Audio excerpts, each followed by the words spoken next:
6 মুসলিম দেশ। এবার ইরানকে কঠোর হুঁশিয়ারি দিয়ে যৌথ বিবৃতি দিয়েছে দেশগুলো নিয়ে গঠিত সংস্থা গালফ জিসিসি। রোববার কাউন্সিলের জরুরি ভার্চুয়াল বৈঠক শেষে দেওয়া এক বিজ্ঞপ্তিতে এই বার্তা দেওয়া হয়। বিজ্ঞপ্তিতে বলা হয়, ইরান ইতিমধ্যে জিসিসি-ভুক্ত বেশ কয়েকটি দেশে ড্রোন ও মিসাইল হামলা চালিয়েছে, যার মধ্যে সংযুক্ত আরব আমিরাত, বাহরাইন, কাতার, সৌদি আরব এবং ওমান রয়েছে। এর মধ্য দিয়ে তারা আন্তর্জাতিক আইন ও দেশগুলোর সার্বভৌমত্ব লঙ্ঘন করেছে। জিসিসি তেহরানকে সতর্ক করে দিচ্ছে যে এর সদস্য দেশগুলোর নিরাপত্তা এবং সার্বভৌমত্বের জন্য প্রয়োজনীয় যে কোনো পদক্ষেপ নেওয়া হবে। এতে আরো বলা হয়, জিসিসি-ভুক্ত দেশগুলোর নিরাপত্তা পরস্পরের সাথে যুক্ত। যে কোনো একটি দেশের ওপর হামলা সংস্থার সকল দেশের ওপর হামলা বলে বিবেচিত হবে। এদিকে মার্কিন প্রেসিডেন্ট ডোনাল্ড ট্রাম্প বলেন, এই যুদ্ধ আরো 4 সপ্তাহ লাগতে পারে, কারণ দেশটি বড়। তবে তারা যতই শক্তিশালী হোক না কেন, 4 সপ্তাহের বেশি সময় লাগবে না। এ সময় চলমান অভিযানে সৌদি আরবও যুক্ত হয়েছে বলে দাবি করেছেন ট্রাম্প। কেউ বিশ্বাস করতে পারছিল না। মাত্র কয়েক মাস আগেই মার্কিন গোয়েন্দা মূল্যায়ন বলেছিল, গত জুনের হামলায় ইরান তাদের বেশিরভাগ মিসাইল লঞ্চার হারিয়েছে। অন্তত 2/3 ধ্বংস, তাদের সক্ষমতা 1/3 নেমে এসেছে। সেই হিসাব কোথায় গেল? আজ রাতের গতিতে ইরান যেভাবে আঘাত এনেছে তা কেবল সামরিক নয়, এটি গোয়েন্দা ব্যর্থতার নগ্ন উন্মোচন। পেন্টাগনের এক কর্মকর্তা ফিসফিস করে বললেন, either we were wrong or they were rebuilding, অথবা দুটো।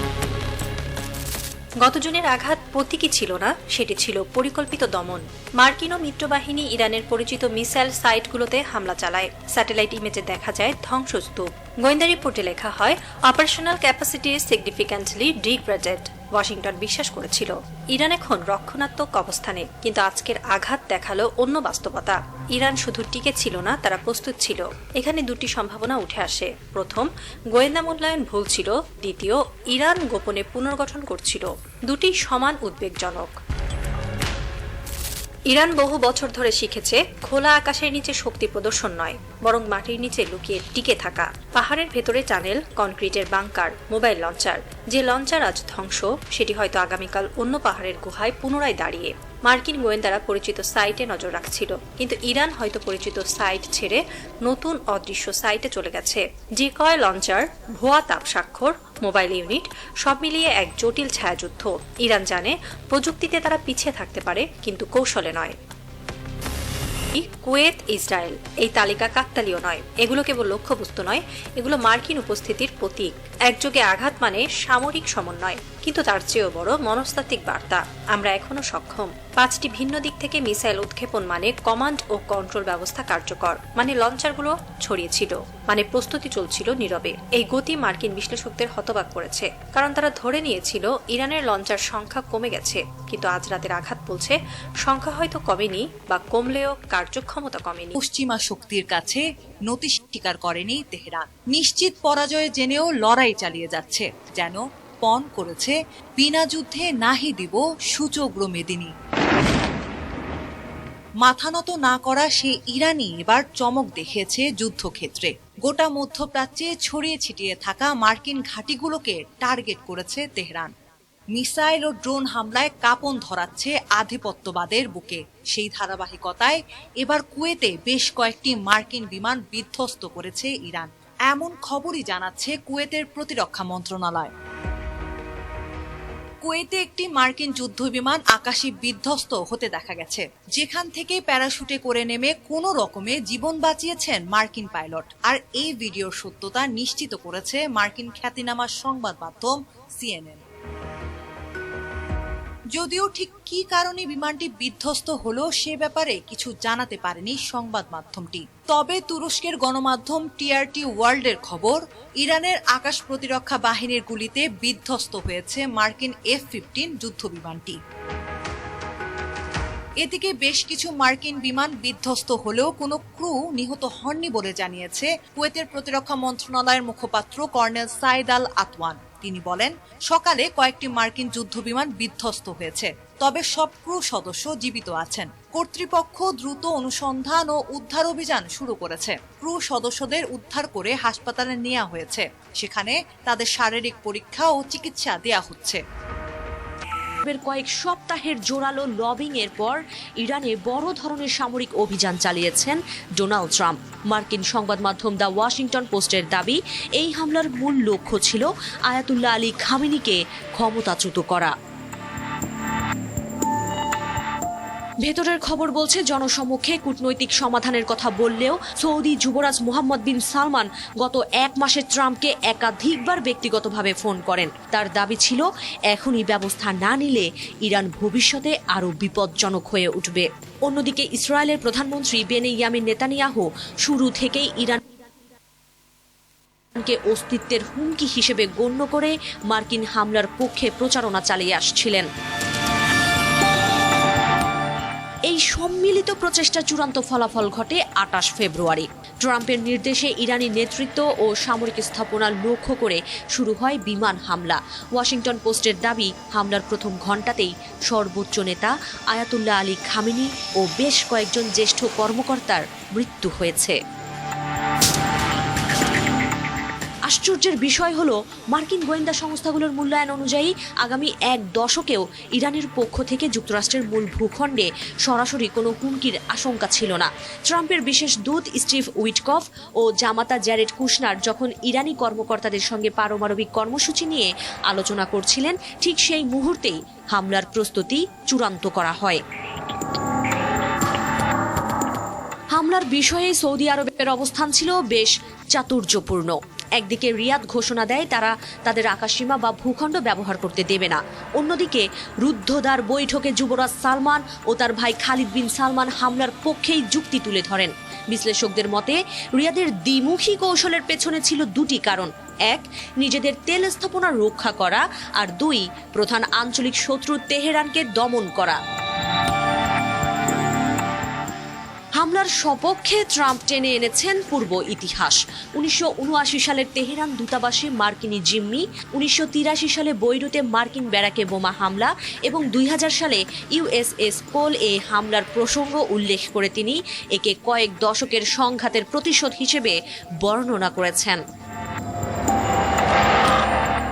তবে ট্রাম্পের অনেক দাবি এখন চ্যালেঞ্জের মুখে। তিনি দাবি করেছেন, ইরান পরমাণু অস্ত্র ও দূরপাল্লার ক্ষেপণাস্ত্র তৈরির দ্বার প্রান্তে, অথচ আন্তর্জাতিক আণবিক শক্তি সংস্থা এবং খোদ মার্কিন গোয়েন্দা সংস্থা বলছে এমন কোনো সক্রিয় পরিকল্পনার প্রমাণ তাদের কাছে নেই। এখন প্রশ্ন হচ্ছে, এরপর কি? ট্রাম্প আশা করছেন খামেনির মৃত্যুর পর ইরানের নিরাপত্তা বাহিনী সাধারণ মানুষের সঙ্গে মিলেমিশে দেশটিতে নতুন শাসন ব্যবস্থা গড়ে তুলবে। কিন্তু বাস্তবতা কি এতটাই সহজ? 28 ফেব্রুয়ারির এই হামলা গত কয়েক দশকের মার্কিন সামরিক নীতির এক বিশাল বিচ্যুতি। ট্রাম্পের ঘোষণা অনুযায়ী লক্ষ্য অর্জিত না হওয়া পর্যন্ত এই ভারী বোমা বর্ষণ চলবে। ফলে মধ্যপ্রাচ্য এক অনিশ্চিত এবং ভয়াবহ যুদ্ধের মুখে দাঁড়িয়ে আছে কিনা সেই প্রশ্নই এখন বিশ্বজুড়ে। 28 ফেব্রুয়ারি সকালে তেহরানের কেন্দ্রস্থলে সেই বৈঠকে খামেনিও উপস্থিত থাকবেন। এই তথ্য পাওয়ার পর সিআইএ যখন জানতে পারে যে একই সাথে অনেকগুলো মানুষকে পাওয়া যাচ্ছে এবং সেখানে সর্বোচ্চ নেতাও উপস্থিত থাকবেন, তখন তারা তাদের যে পূর্ববর্তী পরিকল্পনাটি ছিল, অর্থাৎ হামলার যে পূর্ববর্তী সময়টি তারা নির্ধারণ করেছিলেন, সেটিকে তারা সামনে এগিয়ে নিয়ে আসে এবং সর্বোচ্চ নেতা খামেনিকে মিটিংয়ের কিছুক্ষণ আগেই তাকে মিটিংয়ের স্থানে উপস্থিত হতে বলা হয় বা উপস্থিত করা হয়। তবে কথা হচ্ছে যে এত অল্প সময়ের ব্যবধানে যত ইরানের নেতা, সরকারি আমলা, বিজ্ঞানী এবং নানাভাবে ইরানি প্রশাসনের সাথে যুক্ত, ইরানি সরকারের সাথে যুক্ত, ক্ষমতার সাথে যুক্ত মানুষকে হত্যা করা হয়েছে, তাতে এটা বাইরে থেকে পরিচালনা করে করা ঠিক সম্ভব না যদি ভিতরে একাধিক লিঙ্ক না থাকে। এই লিঙ্কগুলোই মূলত এদেরকে মারতে সাহায্য করেছে এবং এটা দিয়ে আরেকটা জিনিস প্রমাণ হয় যে ইসলামিক শাসন ব্যবস্থা, ইসলামের মানে অনুকূলে যে কোনো শাসন ব্যবস্থা, তাদের অভ্যন্তরেই পরমত সহিষ্ণুতা বিষয়টিকে তারা প্রতিষ্ঠা করতে ব্যর্থ হয়। আর এই কারণেই দেশের অভ্যন্তরেই থাকে সবসময় আসল শত্রুরা লুকিয়ে। গত বছরের 12 দিনের সংঘাতের পর তারা ইরানের নেতৃত্ব সম্পর্কে গভীর ও বিস্তারিত তথ্য সংগ্রহ করেছিল। একই সঙ্গে এই হত্যাকাণ্ড দেখিয়ে দিল যুদ্ধের প্রস্তুতির স্পষ্ট সংকেত থাকার পরও ইরানের শীর্ষ নেতৃত্ব নিজেদের সুরক্ষায় যথেষ্ট সতর্ক ছিল না। নিউ ইয়র্ক টাইমসের প্রতিবেদনে বলা হয়, খামেনির অবস্থান সম্পর্কে ইসরায়েলকে খুবই নির্ভুল তথ্য দেয় সিআইএ। সংবেদনশীল সামরিক ও গোয়েন্দা বিষয় হওয়ায় নাম প্রকাশ না করার শর্তে ওই ব্যক্তি এসব তথ্য দিয়েছেন। ইসরায়েল যুক্তরাষ্ট্রের দেওয়া তথ্য ও নিজেদের গোয়েন্দা তথ্য মিলিয়ে কয়েক মাস ধরে পরিকল্পনা করে এই হামলা চালায়। লক্ষ্য ছিল ইরানের শীর্ষ নেতাদের টার্গেট করে হত্যা করা। 68টি হওয়ার কথা ছিল এমন এক কমপ্লেক্সে যেখানে ইরানের প্রেসিডেন্ট, সর্বোচ্চ নেতা এবং জাতীয় নিরাপত্তা পরিষদের কার্যালয় রয়েছে। বিমানগুলো ঘাঁটি থেকে উড্ডয়ন করে। বিমান 2 ঘন্টা 5 সময় সকাল 9:40 দিকে ক্ষেপণাস্ত্রগুলো কমপ্লেক্সে আঘাত হানে। সময় কমপ্লেক্সের একটি ভবনে জাতীয় নিরাপত্তার সংশ্লিষ্ট শীর্ষ কর্মকর্তারা ছিলেন। ইরানের গুরুত্বপূর্ণ গোয়েন্দা কর্মকর্তাদের অবস্থান সম্পর্কেও যুক্তরাষ্ট্র ও ইসরায়েল নির্দিষ্ট তথ্য জোগাড় করেছিল। কঠোর নিরাপত্তা বলয়ের ভেতরে থেকেও কিভাবে তার অবস্থান শনাক্ত করা হলো? দেশব্যাপী অত্যন্ত গোপন নজরদারি অভিযানের ফল। মার্কিন গোয়েন্দা সংস্থা সিআইএ প্রথমে খামেনির চলাচল, বৈঠকের সময়সূচি এবং নিরাপত্তা কাঠামোর দুর্বল দিকগুলো নিয়ে তথ্য সংগ্রহ শুরু করে। স্যাটেলাইট নজরদারি, সিগন্যাল ইন্টেলিজেন্স এবং মানব সূত্র সব মিলিয়ে ধাপে ধাপে তৈরি হয় একটি পূর্ণাঙ্গ গোয়েন্দা চিত্র। ভাগ করা হয় ইসরায়েলি গোয়েন্দা সংস্থার সঙ্গে। বিশেষ করে তেহরানের একটি সুরক্ষিত কমপ্লেক্সে খামেনির উপস্থিতি নিশ্চিত হওয়ার পর অভিযান পরিকল্পনায় গতি আসে।